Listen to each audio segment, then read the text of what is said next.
about how ridiculous it would be to go to A&W and ask them for sushi, or to go to a sushi restaurant and ask for a team burger. And sometimes we don't get our prayers answered from God because we're not asking for the right thing. We're asking him to do something that is against his character or isn't even best for us. And in a way, the Bible is like a menu. He tells us his will in the Word, and then we know what we can ask because it's in the Word. 1 John 5:14 says this, "Now this is the confidence that we have in him, that if we ask anything according to his will, he hears us. And if we know he hears us, whatever we ask, we know that we have the petitions that we've asked of him." Now, I want to tell you that there's something you can ask God for that guaranteed it's his will to give you. And that very thing is compassion. And last week we talked about forgiveness. And I want to tell you something. For you to stay in that posture of continuing to forgive, you need compassion.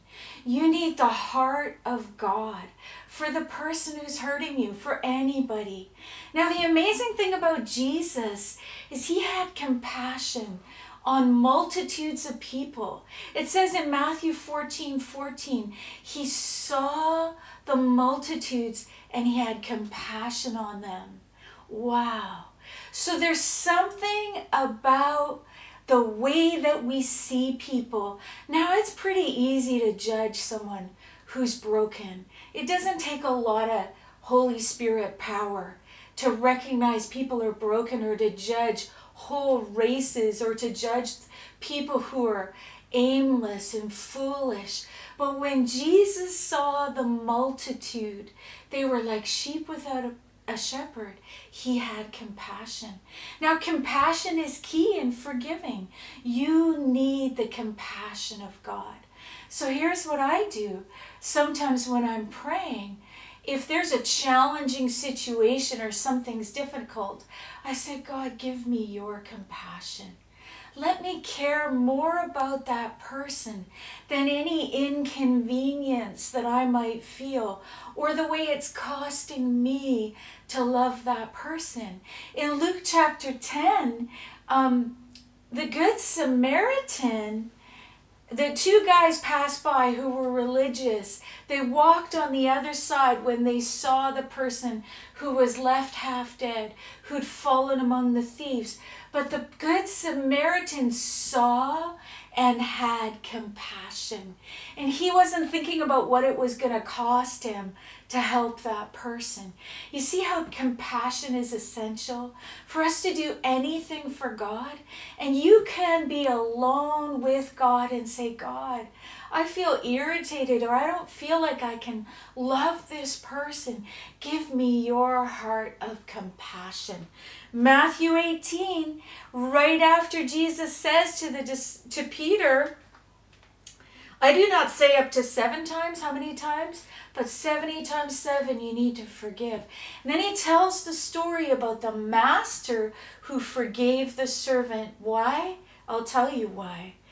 Verse 26, the servant fell down before him saying, Master, have patience with me and I'll pay you all, because the guy owed him a huge debt and he couldn't pay. Then the master of that servant was moved with compassion, released him and forgave him the debt. Now this guy was forgiven because the master was compassionate and merciful. Later it says he didn't forgive his fellow servant. And this is the question in the parable. You wicked servant, verse 32, I forgave you all that debt because you begged me. Should you not also have compassion on your fellow servant, just as I had pity on you? Now we know from the story, if he didn't forgive, he was going to get cast, he was going to be tormented. But compassion is key here. So if you don't have it, ask God, and he'll give it to you. He wants to give us compassion. Bless you, love you, see you next time. Bye.